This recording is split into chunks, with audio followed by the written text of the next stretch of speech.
Hey guys, it's Julian, and today I'm going to be creating a minimal dubby house track in the style of ANOTR and Spillman. If you want to hear the finished track, you can skip to the timestamp at the top of the description now. I'll give you a moment to do that. And yeah, so, as usual, you can get the project file and samples and MIDI and presets, everything that you just heard from this video in the description. And if you're a patron on my Patreon, check there because it's already available. And yeah, let's dive in. So, I'm going to start off here. I've got a little sample pack I put together with a bunch of sounds. This is available in the description, and we're at 128 BPM. The first thing I'm going to bring in here is this bass line. I have a little MIDI file here, which I will show you what it sounds like really quick.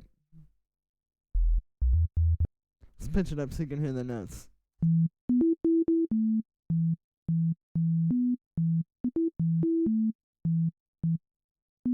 It's a nice groovy, little funky bass line like this. You can see it's in the key of E.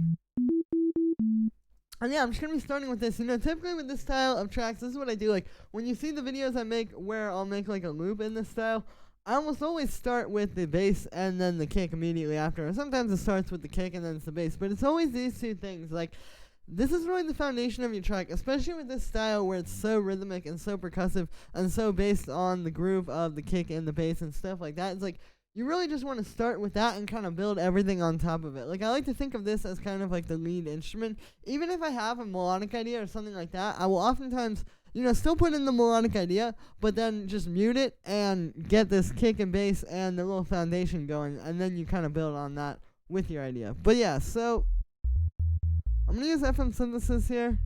I'm going to just make one of these simple basses, maybe a little bit of detune.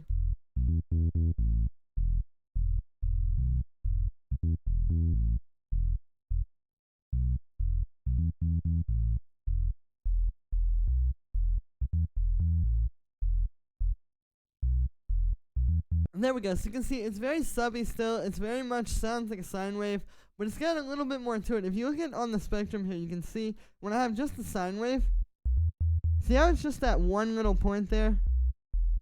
And there's a little bit of artifacts over here, but really it's just this one harmonic here, right?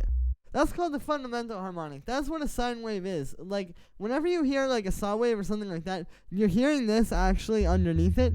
It's just there's a bunch more of these on over to this side. With the sine wave, we have just this fundamental harmonics. This is why you don't really hear it, you just sort of feel it. But if I bring in these, you can see now we have these harmonics over here. So it makes it a little bit more audible. If you're listening to this on a phone speaker, you may all of a sudden be able to hear the bass. But yeah, so that's a nice technique there. I'm going to give this a bit of saturation to make it even fatter. And then we'll EQ it a bit. Let's also turn up the release a little bit on the oscillators. And then I'll set this to monophonic.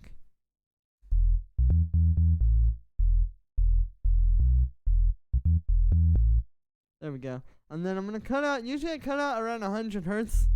Because that's typically where the punch and the kick is.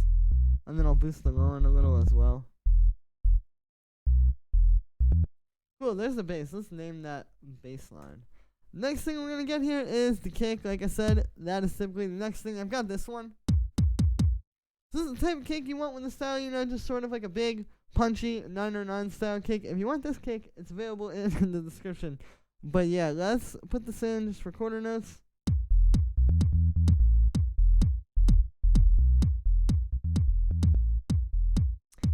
Cool, and then on the kick, I'm going to put a little bit of drum bus.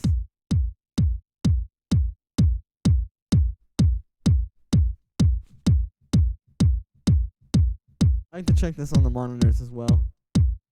I find it's a little bit easier to hear like low end on those.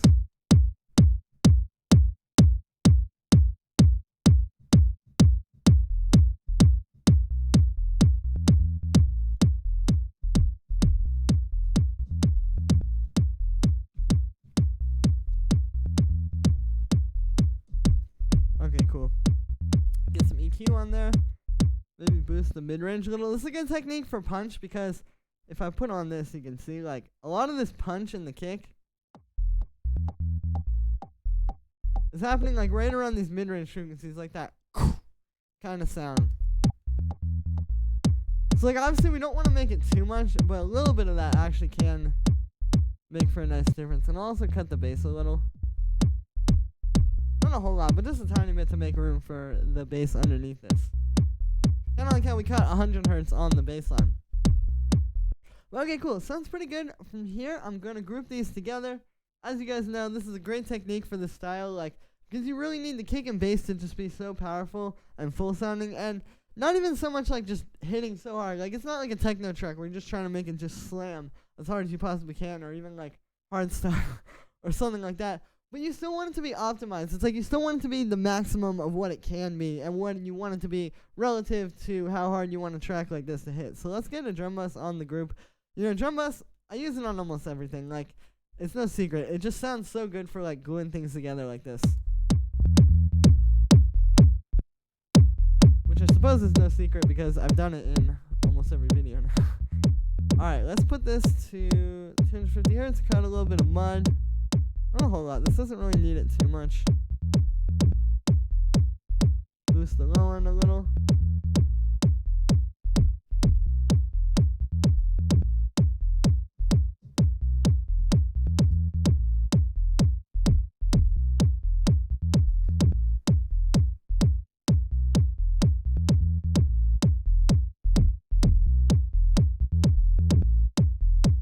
Sounds good. I think I'm also going to sidechain the bass a tiny bit to the kick. I'm not going to do a whole lot because I don't want it to be super obvious, but like a little bit can just help with the mix, you know?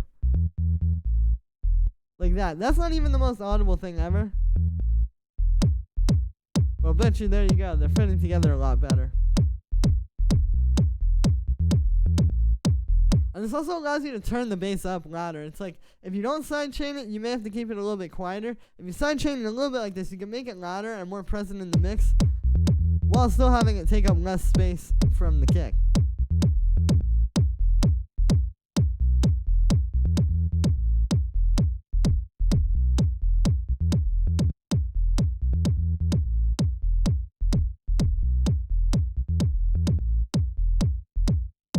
Alright, sounding pretty good. So from here, I'm going to start bringing in some drums. Like, we'll start with a clap. And again, we're just working up the spectrum here, essentially. Like, not even so much the frequency spectrum, I guess. Like, but it's kind of just like, you know, start with the low end stuff. Then just kind of work your way up, you know, get the clap, get some percussion in there. And then we're really, like, building the foundation.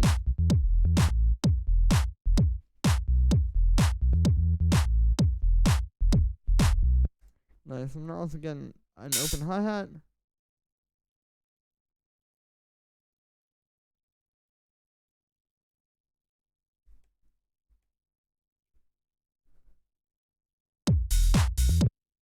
And then we'll shorten this a bunch.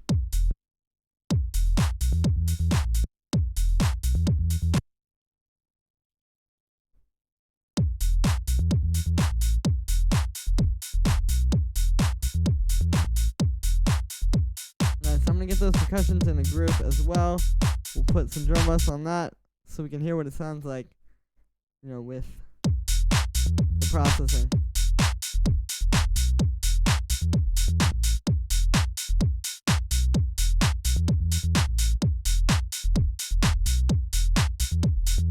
Sounding pretty good. Let's also get some EQ on there.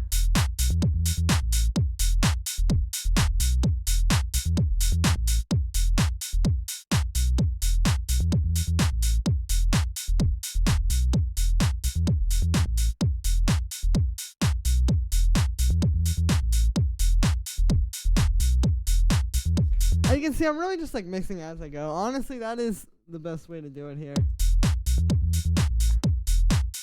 Alright, there we go. So then we can add in some more stuff. Like maybe I'll make a little drum rack with these hi-hats that we have.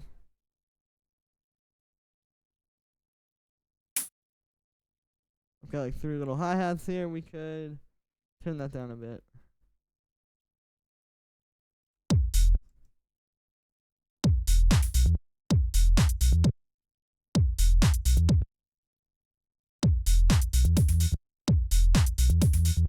Ooh, that's cool.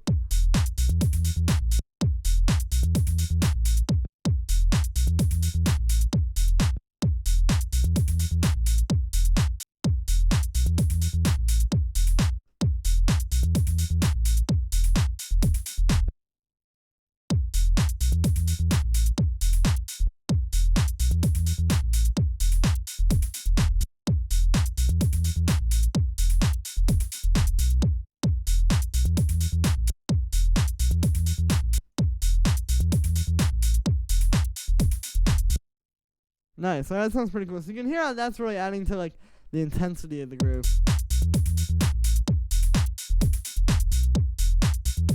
And I think what I'm also gonna do is I'm gonna get one of these swings from the Ableton Core library. Like one of these Logic swings. These are really good when you're making a track like this because these style of tracks are all about having a really tight and uniform groove. So like if I just sit here and I'm gonna add swing to all these 16th notes like this, for example, just moving everything back like that. Like that. The thing is, if you do it by hand, a lot of times you can get it kind of like off. Like everything isn't gonna be in exactly the same place. You'll have the bass notes hitting a little bit after. Like even if it's a fraction of a millisecond, sometimes it can make it just sound a little bit less tight. But if you use one of these swings, everything will be on the same groove, and it'll just be a lot tighter and cleaner that way. So let's use that one, and then I can just put that on the bass as well. We pretty much only need to put it on everything that it has 16th notes.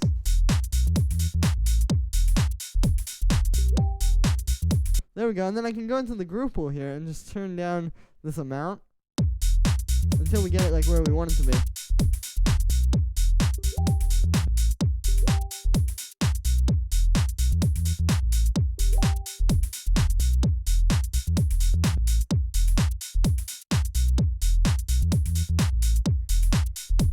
That sounds cool. Let's name that drum rack as well.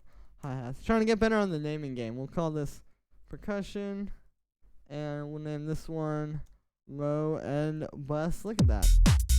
Everything is named.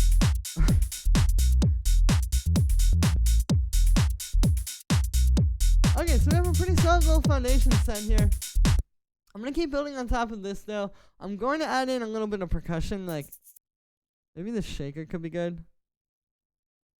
This is a good technique. Like if you just take a little like that, you don't have to get even a whole loop. Like just a little short part and just repeat it like this, you can make some interesting stuff. And then if we slow that down, it'll change the timing a little bit. Or if we pitch it down, I mean.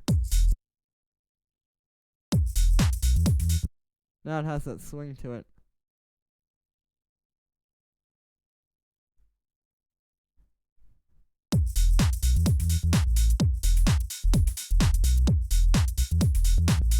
Yeah, just a little bit of that in the background is good. Yeah, we'll keep it really subtle.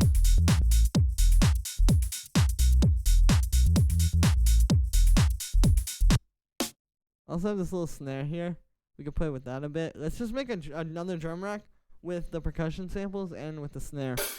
Drum racks, you can see, like, I don't like putting my whole drum section in them. Like, I wouldn't want to have the kick and the clap and all the hi-hats and the shaker and, like, just all of that in one drum rack honestly stresses me out.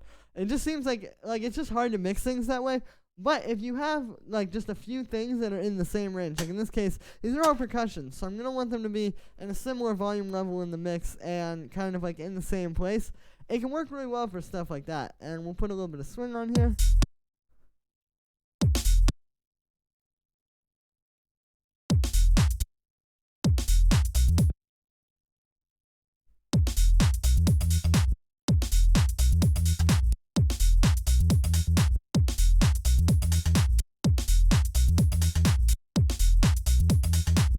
This is where the groove really comes to life in this style.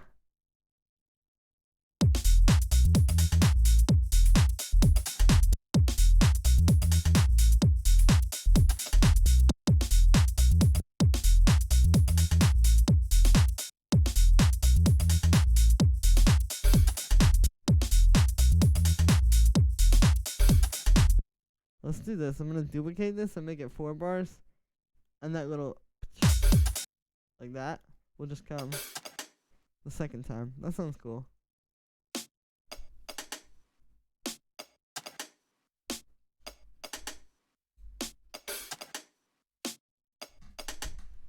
We can turn this one down a little.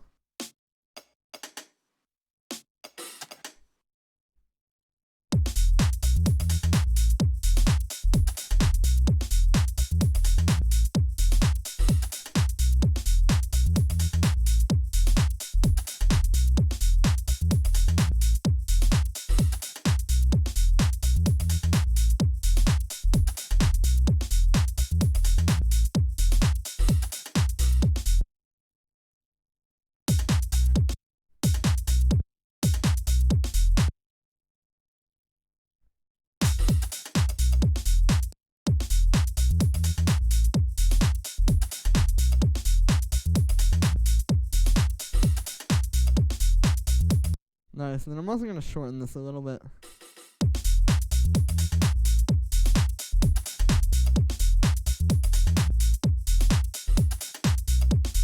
Perfect. Another thing you can notice going on here is some of these have a little bit of like crackle in them.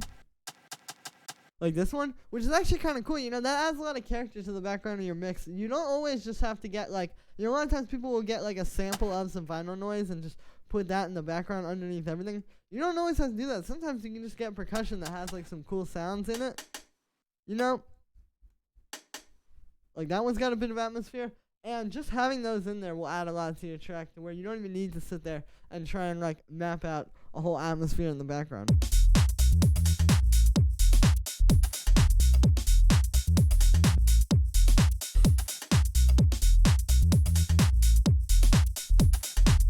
Alright, sounding pretty good. So, then the style of house is very fun to make. The thing about it is like, it's so percussive, like I was saying, and it's so focused on, like, the groove.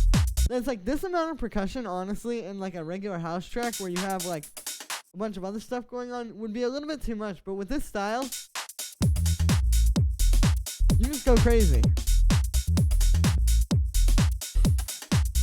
And I'll turn everything down a little bit as well, because it's starting to get a bit loud. I usually try to keep my track hitting around like -4 to -6 or so while I'm working on it. So that just jumped up a little bit, but it's fine. That sounds good. Alright, from there we can, let's put a little bit of reverb actually on this group here of all these percussions. Typically I'll do this, like obviously, you know, that's a bit much. But if we put this down to like, the golden number usually is like 8%. You can hear what that is actually adding in terms of atmosphere in the track. Even less, like 3%.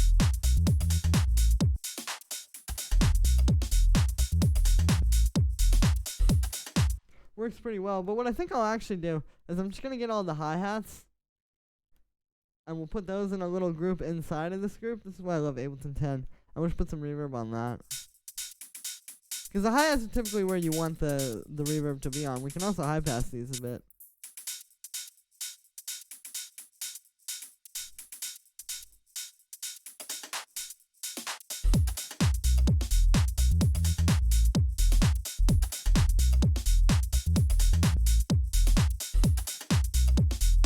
There we go, so now you can hear that just adds a little bit more atmosphere, kind of brings it to life a bit.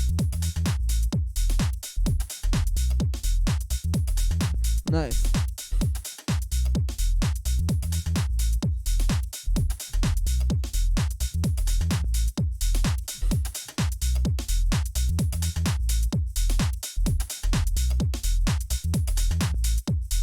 Always like to keep the monitors on and check on the monitors. It's like, you never want to just make a song on one thing. Like, you never want to just use headphones or just use monitors or just use car speakers or phone speakers, whatever you could possibly be using that you're super confident with. Like, you just never want to just do it with one thing. You always want to make sure you check it on lots of different things before you call a track finished, or even while you're working on it. From here, I'm going to add in, I think I'm going to add in like some little chord stabs.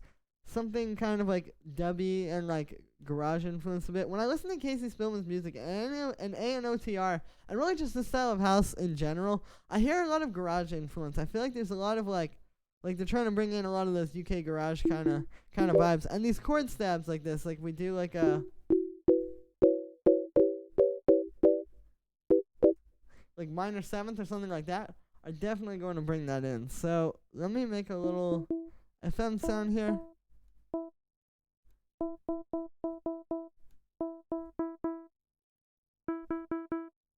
Just something simple. The way I think of this is it's kind of like you're creating like a saw wave or a square wave, but it's a little bit more complex. But it's like the same idea. It's like we're just trying to create a really harmonically rich waveform, and then turn that into like a little stab. And then I'll put this through actually a bandpass filter. Can get loud. Put a little bit of an envelope on it.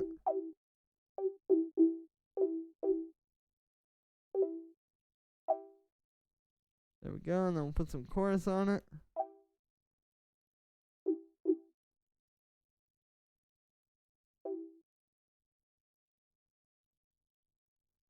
Awesome, and then let's put in some notes here. like I said, I'm gonna do a minor 7th chord. So we'll just do E minor 7, since we're in the key of E minor.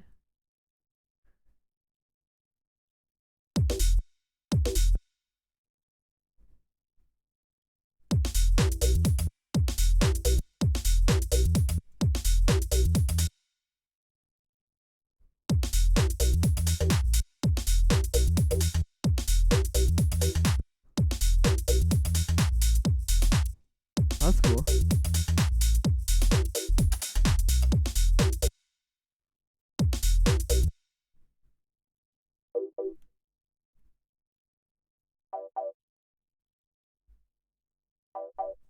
Something also here is you can see like the sound and the notes and all that. It's kind of like all coming together as one. It's not like I just set the sound and just never touch it again. It's like, you know, I set up the sound a little bit and then I dial in like the notes and stuff and then I keep dialing in the synth, and it's like it's all kind of one process. It's not meant to just be like all, you know, you just set this and it's done forever.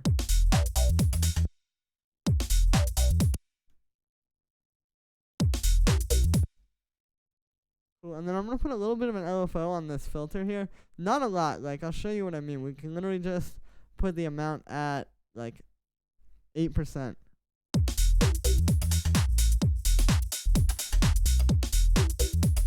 And you can hear it moving a little. Just so it's not exactly the same thing every time.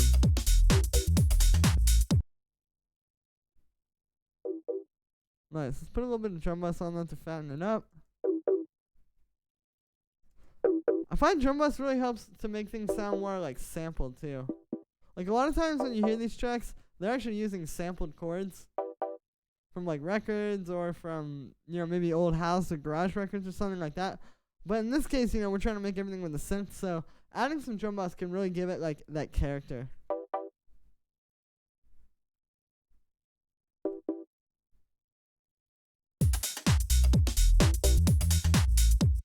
Nice, and then let's also put a little bit of reverb on that.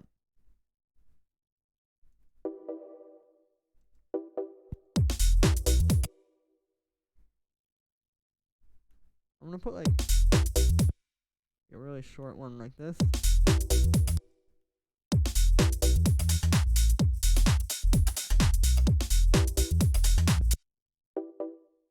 Nice, and then I'm also gonna get another reverb actually. I'm gonna do some automation. So I've been doing these a lot lately. People seem to like it. Basically what you do is you just get a reverb and you automate it kinda like this. Like just have the dry wet go all the way up for a very short period of time. Like that. And then we'll do like this.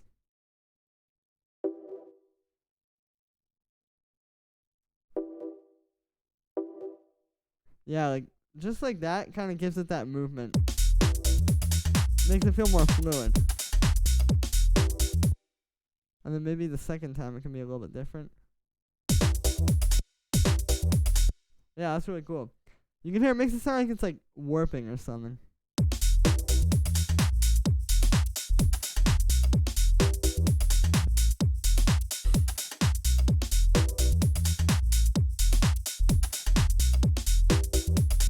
I'm also gonna put a bit of EQ on that and just cut out the low end.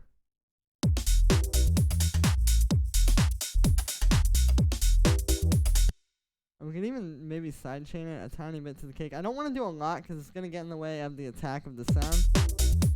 But just a little bit like that. It's kind of like with the bass. It's not even so much noticeable. It's just like the mix will just sound cleaner.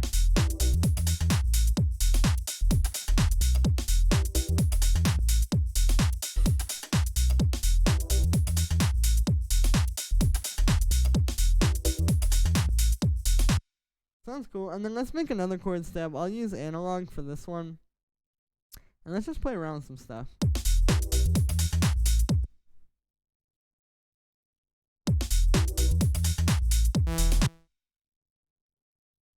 Let me turn up the release on the synth here.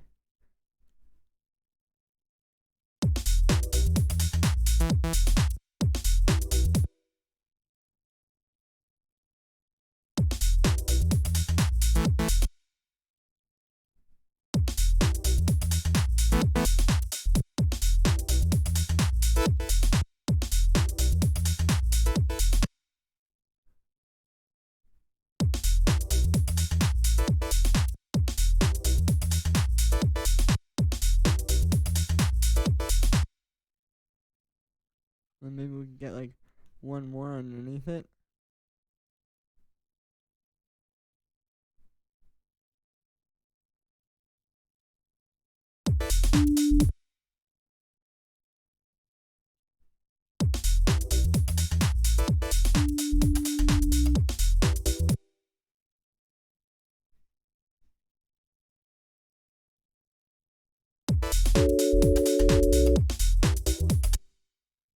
No, let's just make that the E minor 7. Maybe I'll go down -5. 1, 2, 3, 4, 5 to the 5th.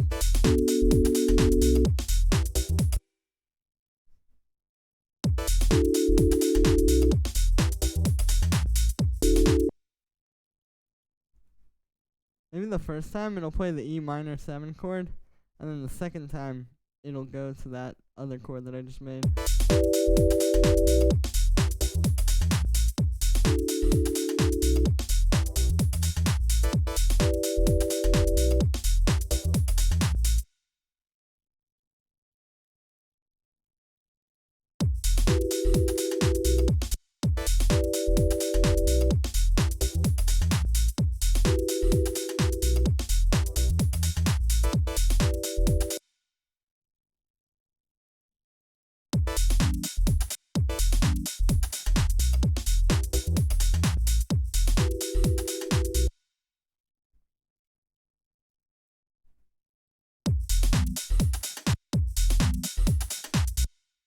Yeah, let's do that. Like, I made those short, and then I'm going to add some reverb automations similar to that first one. So, this is a bit scatterbrained, but you can see, like, I'm just basically trying to let the idea take me where it's going to take me. It's like, kind of just started putting in that other chord tab, and then I got the idea to do this.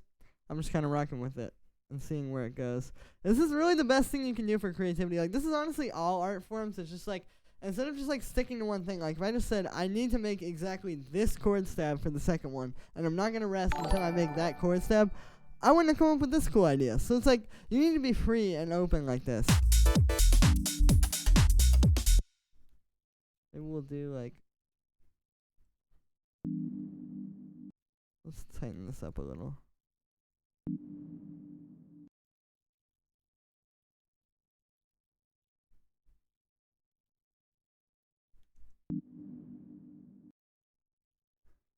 Yeah, that sounds cool.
Alright, that's cool. And then let's work with this sound a bit. I'm going to make this more of like a plucky thing.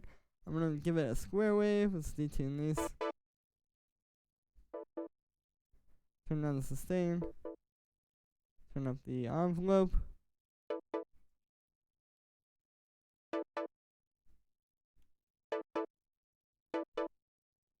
Nice. This one sounds kind of more sampled to me.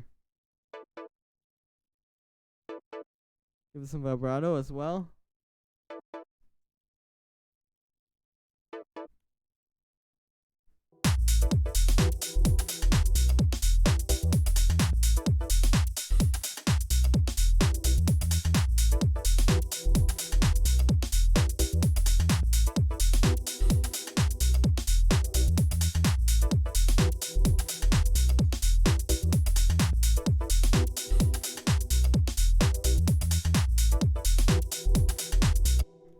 I'm also going to get that little side chain on this last one.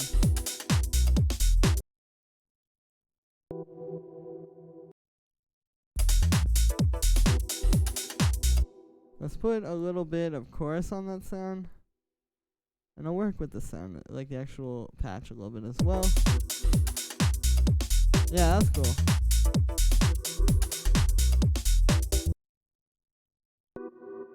We can put some drum bass on it.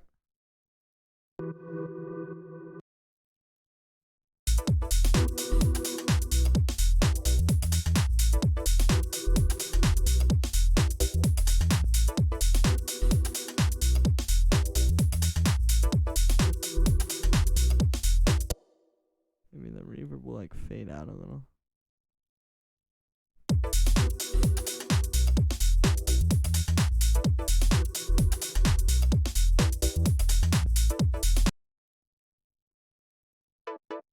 And then we can work with this too.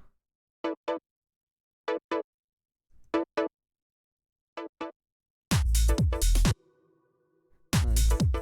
I'm gonna put a little bit of filter delay on the step. Filter delay is really cool because I feel like it's really underrated, to be honest, because you can just do so much stuff. Like, you have basically 3 delays happening. You can pan them however you want, and you can put them at completely different times. So it's like, if we do something like this, like, typically I'll put maybe this one on, like, 3, and then this one on 5, and this one on 6.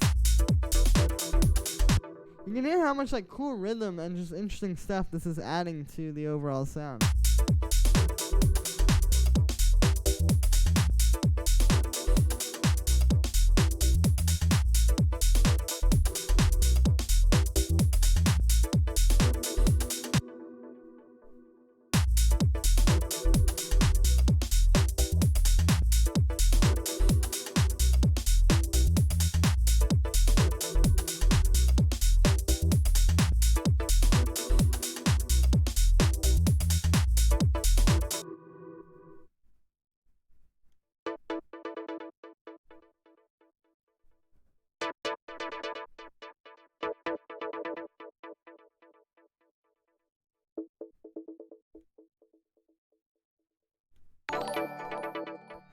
Alright, so just tweaking the sound a little bit more here.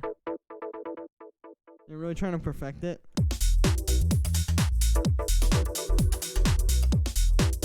Let's make this a full 8-bar loop of these as well. I can just duplicate all this stuff over.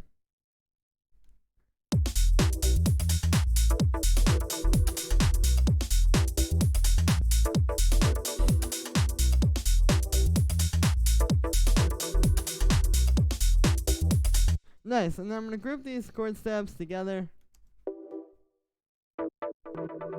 High pass them a little bit as a group.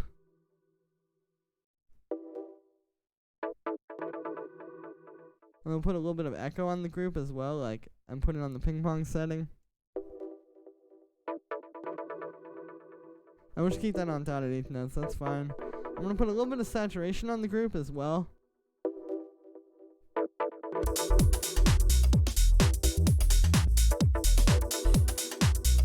Stabs. One fact about Ableton, if you click the little hashtag, is what I call it because I am 22. If you click the little hashtag before you put in the name of your track, it'll just set it to whatever number it's at in the track. Like, if I just make this, like, see, this one has the same deal, the little hashtag, whatever, and then if I put it up here, it changes it to 1 percussion. If I name this as 4 percussion, like that is actually the name of it, then when I put that up there, it stays 4 percussion. So kind of a nice way to organize your tracks, or like have Ableton organize them for you essentially.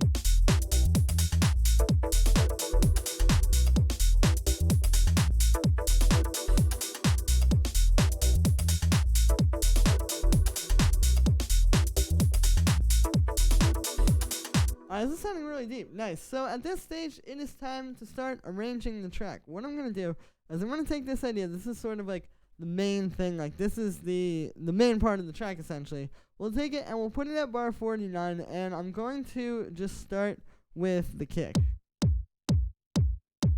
And maybe we'll get, like, one. Let's try the shaker, maybe. Yeah, let's start with that. And then we'll also get the clap.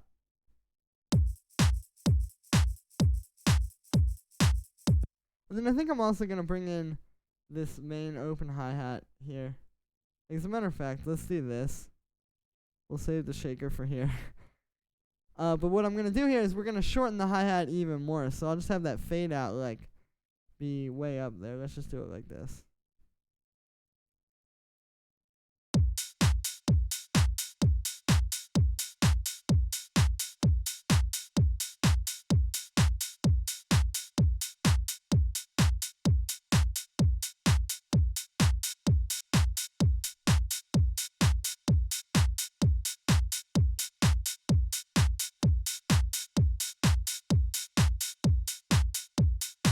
Perfect. It'll just be super tight and short like that. I want to start with that. Maybe we bring in like just this.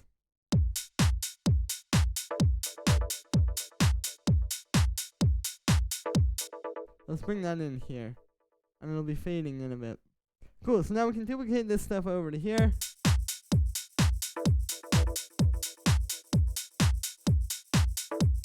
And then over to here. And then we'll get a little low pass filter on the stab group. Just kind of slowly bringing that in through there.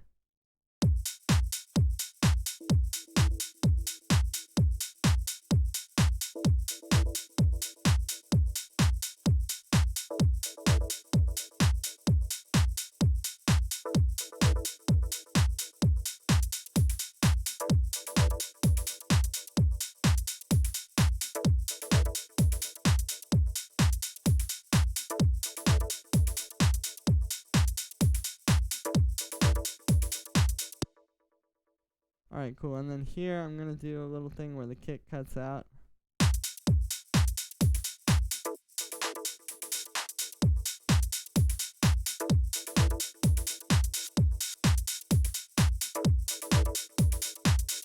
And the hi-hat will get a little longer there as well.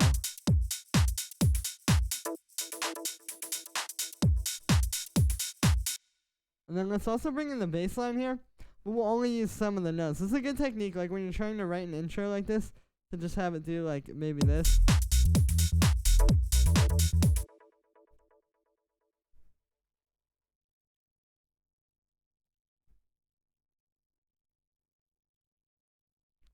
Yeah, that's perfect.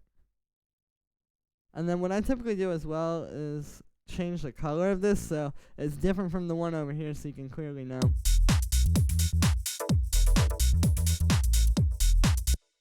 And then maybe we'll bring in the stab.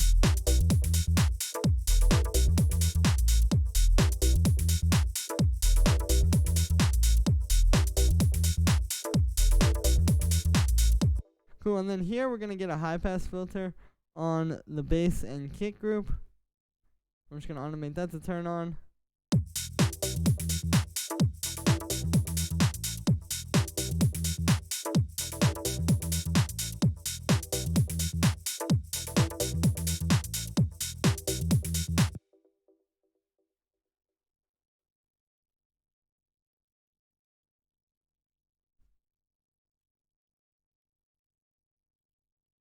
And then here I'm going to have it kind of like this, where we're still teasing stuff, you know, we're not just fully giving you everything just yet.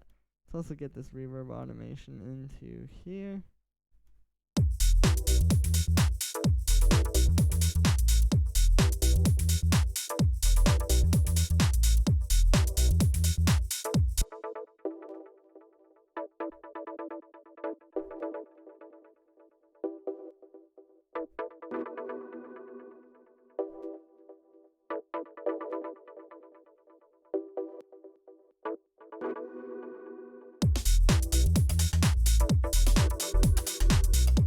Cool, like that. So there we have our little break.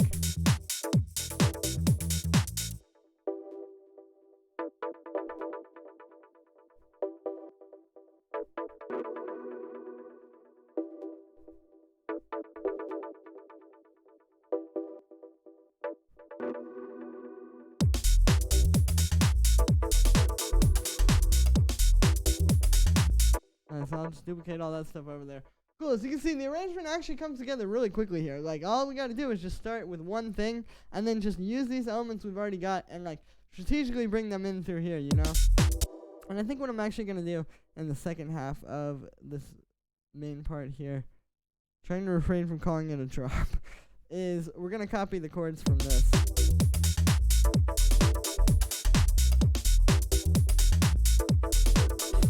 Just to give it some subtle difference like that.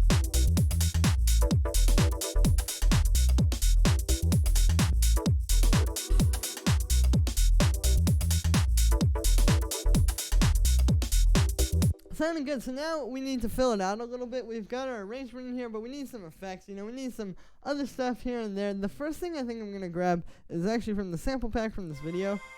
I have this tension string sample. So this is something you hear in a lot of these tracks, you know.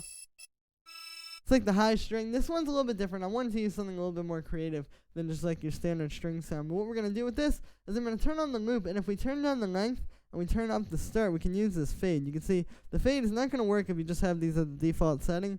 But once we start turning those down, there we go. Now we get a smooth fade. So it'll just loop the whole way through. And then I'm also going to low pass this a little. There we go. And then we'll put some chorus. I'm not going to do too much because everything else has a lot of chorus already, but a little bit does go a long way. And then we'll give it a bit of saturation. Not a lot, but just like a tiny bit. You could hear the hesitation in my voice while saying the saturation. But, you know, it just kind of beefs the sound up a little bit. You still want to make it full sounding. Again, it's like I was saying in the beginning, even if you're not trying to make every sound like just ridiculously hard hitting, you still want to make it as full as it can be. And, you know, the maximum of whatever it is you're trying to achieve. So this one is going to start here. And we're going to just have it play that one long note through here. And then it'll stop one bar before the everything comes back in like this.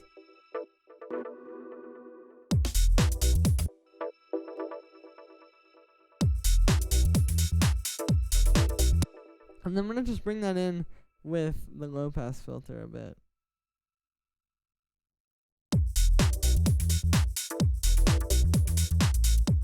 Perfect, let's start it there.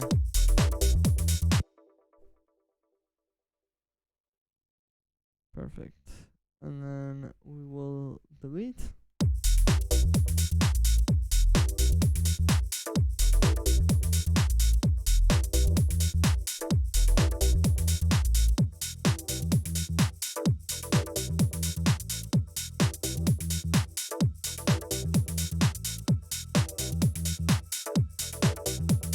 Get that side chain a little.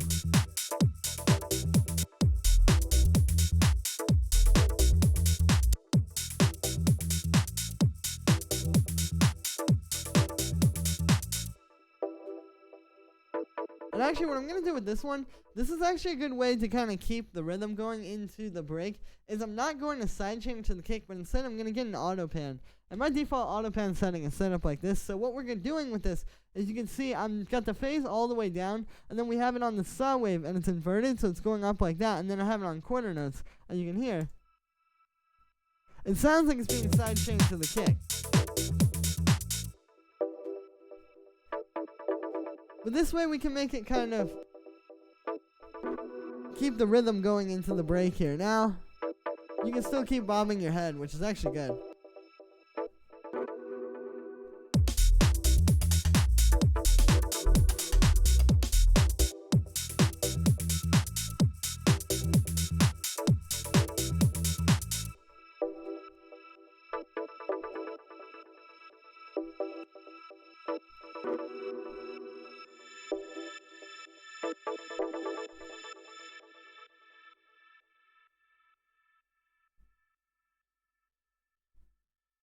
Let's have that come in here, actually.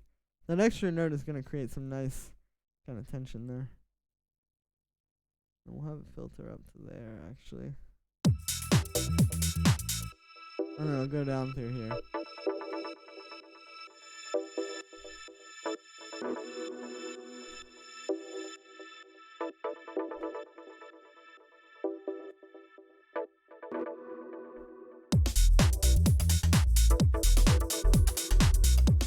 Yeah, there we go. That's cool. You know, stuff like that is a subtle way to add some nice, like, movement to the sounds and make it feel like it's kind of, like, changing.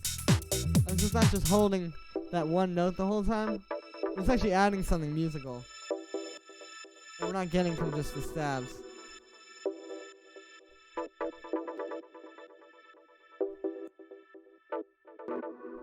Nice, and then I'll also bring that back in here. Like, you know, just playing a high E, I think would be nice.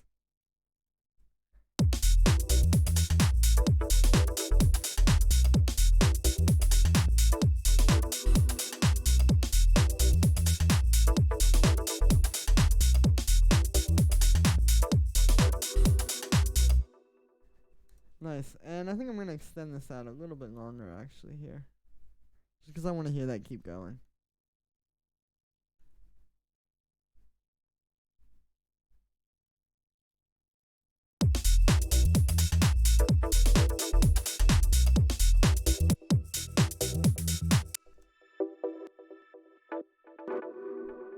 Nice, and then I'm going to do a bit of automation on the stabs. I want to try, maybe with this delay, we could just have that dry wet start going up and up and up, like this.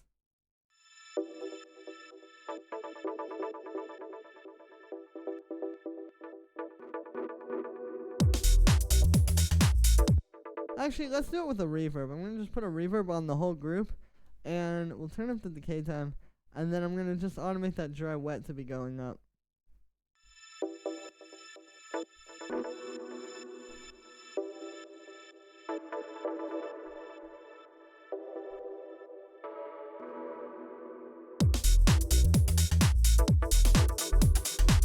Nice, that's really smooth like that.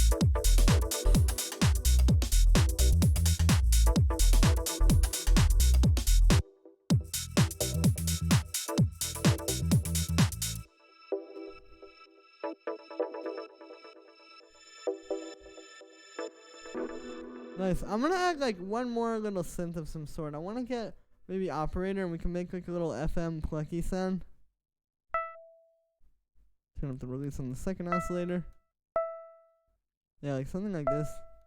Detune it a bit.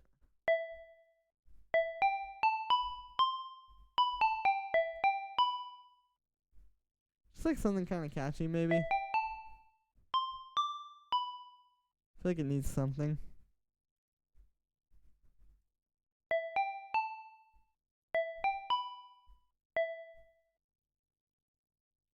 Nice.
No, let's just get rid of that there.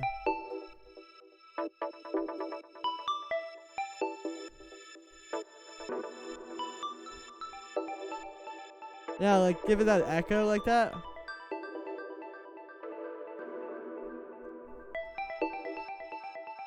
Give it some reverb.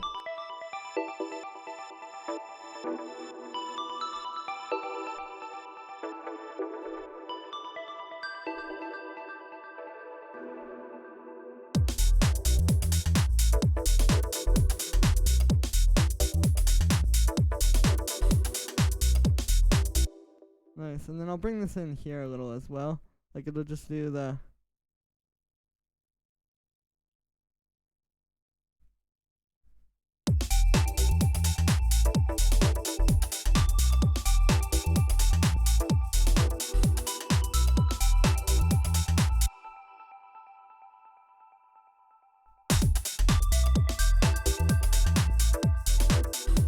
Yeah, just like that. And then we can also use, let's change the color of that MIDI. We'll use that same MIDI over here as well in this little like pre-break.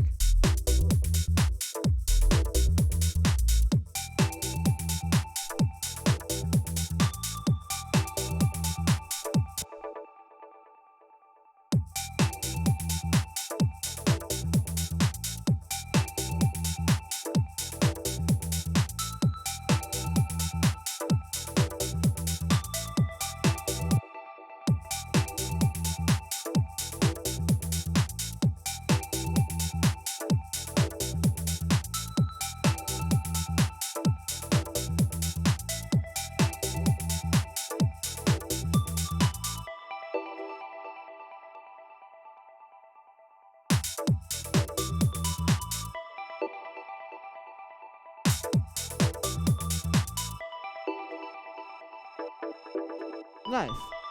I think that just kind of like sweetens the track a little. You know, gives it something a little bit more exciting in that break.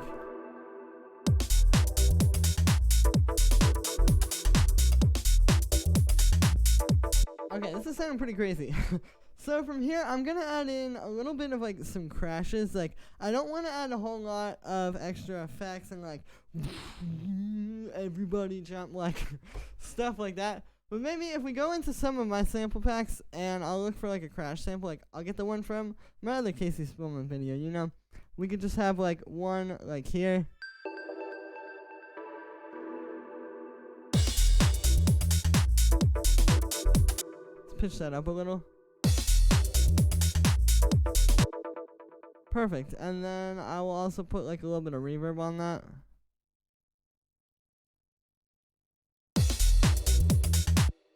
Wonderful. And then we'll duplicate that just to like a few other parts in the track.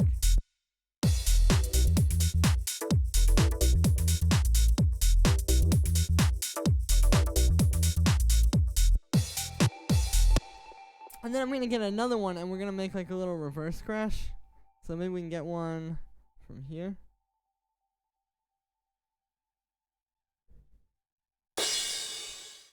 Yeah, let's take that one because it sounds pretty different. And then what I'll do is we'll just put this in some other place. So this is just kind of like pretty much doing a very similar thing, but since it's going to be reversed, you know, it mixes it up a little bit. It'll make it so that we don't just have that exact same crash every single time we're trying to go to like a new part. And we'll put it there as well. And then we can put it there. And then there. And we'll put it also before here. Nice. And then we just have to get a bit of reverb on that. And turn it down quite a bit. And then we'll high pass it with an EQ8.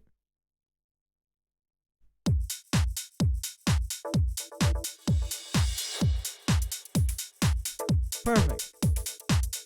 So again, just kind of pulling us through. Similar to how the crash would,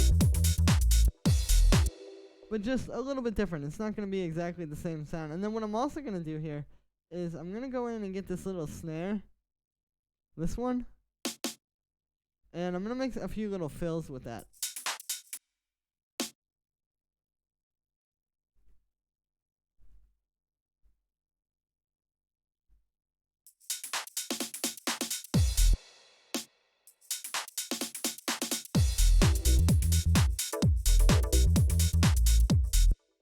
Maybe even like here.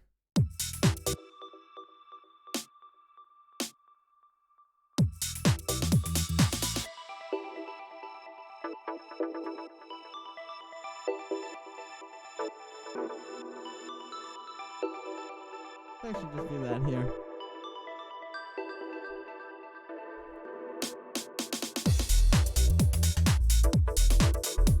Perfect.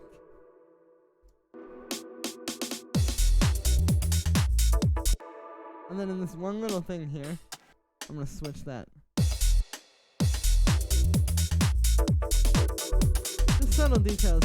But this is good. The reason why I pulled the snare fill from being right here is because actually this is like an important composition thing to keep in mind. If you have two things that are doing the same thing, like in this case, the snare fill and the reverse crash are both transitioning us into the next part. If you have two things trying to do that same thing at once, is going to take away from each of them. Each one of them is going to be less of what it was. But if you just say, okay, I'm just going to use one element, like in this case, I'm just going to use the reverse crash here, you're able to focus it on just that element. And the overall track is just a lot less convoluted and messy. I'm also going to add a little bit of delay onto this reverse crash. Just give it a little bit more space. Yeah, there we go.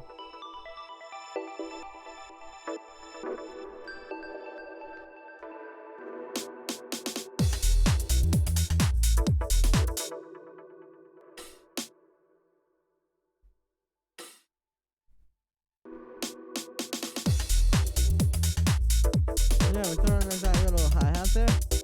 Maybe we could do that here too.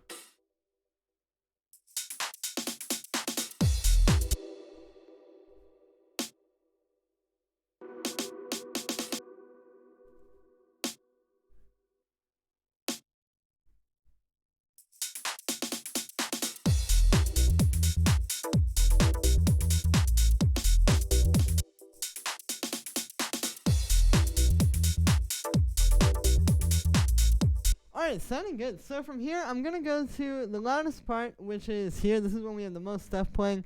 And I'm going to master this. So I'm actually going to just loop this short part. And before we do this, we're going to make sure everything is hitting, like I said in the beginning, around -4 to -6. We're going to turn all this down. You can see right here what the number is. Like right there, 5.33, that's pretty good. And then just check the mix, you know, kind of make sure everything is how I want it to be.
Okay, nice one. So now we'll just turn everything down 1 more dB. When I say between -4 and -6, I really like to keep it around -5 on here.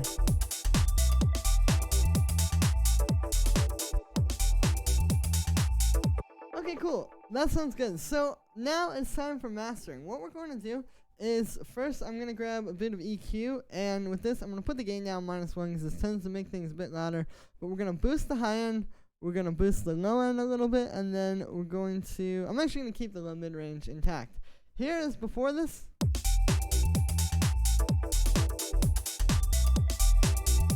And then after it. So, you can hear what this does. It really helps to like, just kind of bring out the things that we really want to focus on in this track. You know, like the fat low end, the power and the kick and bass, and then the brightness in the high end. With like the hi-hats and the percussion and stuff. Sounds good. From there, I'm going to get a little bit of saturation, not a whole lot, but we're just going to put this up +3, and then I'll put the output down -3 since it tends to make things a bit louder. Actually, we'll do -2. So here's before this. And then with it. You can hear it very subtle. Master's hitting at 303, nice. But you can hear it very subtle. But it's just gluing everything together. It's the same as putting saturation on any of these buses here like we did. You know, it just kind of glues it all together and kind of like makes it all sound more like one thing as opposed to a bunch of different stuff all over the place. From there, I'm going to get a little bit of compression, and this is also going to be really subtle. That's really the key with mastering, honestly, is just keeping it subtle. Like, the little details make a big difference when it comes to mastering. What we're going to do is I'm going to turn up the attack so this doesn't mess up the transients on any of our sounds. We'll also turn down the ratio just a little bit. And then I'm going to Just turn the threshold down a bit.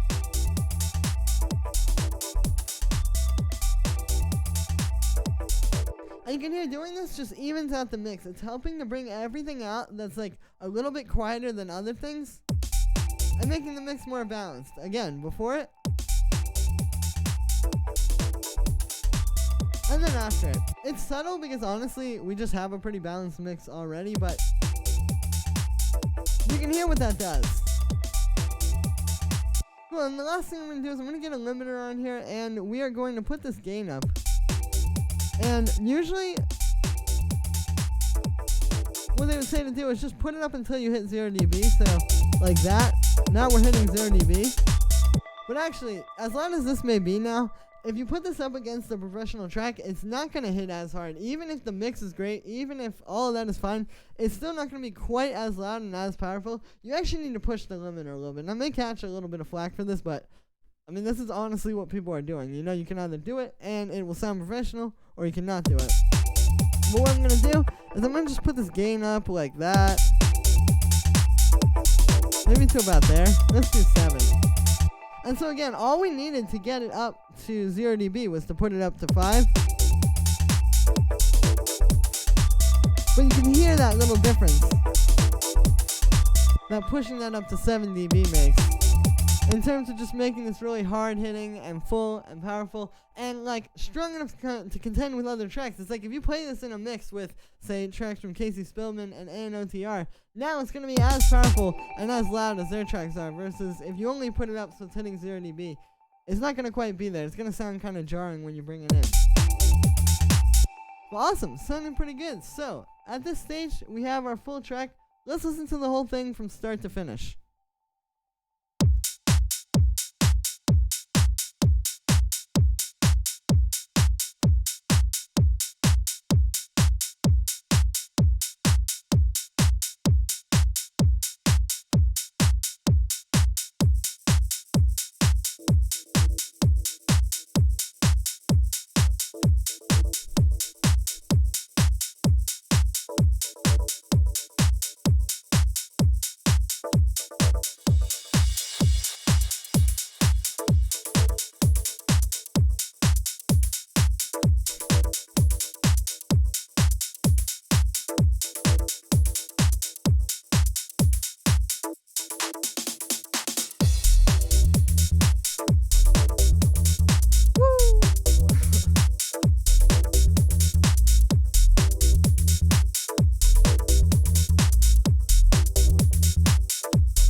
Awesome, so there it is. We went from complete scratch, nothing, to a pretty full, finished little template here with mastering and everything. So, that's it for this one, guys. I hope you enjoyed. As always, make sure to like this video, as well as subscribe, and let me know what you think of this video in the comments. Like I said in the beginning, you can get the full project file and samples and MIDI and presets, everything I've just created here that you just heard in the description. If you want to turn this into your own track, go ahead. Even if maybe you just want to take like a certain part from this, even if you just want like my mastering chain, it's all available in the description. So make sure to check that out. And if you're a patron on my Patreon, check there because it's already available. Thank you so much, guys, and I will see you tomorrow with another video.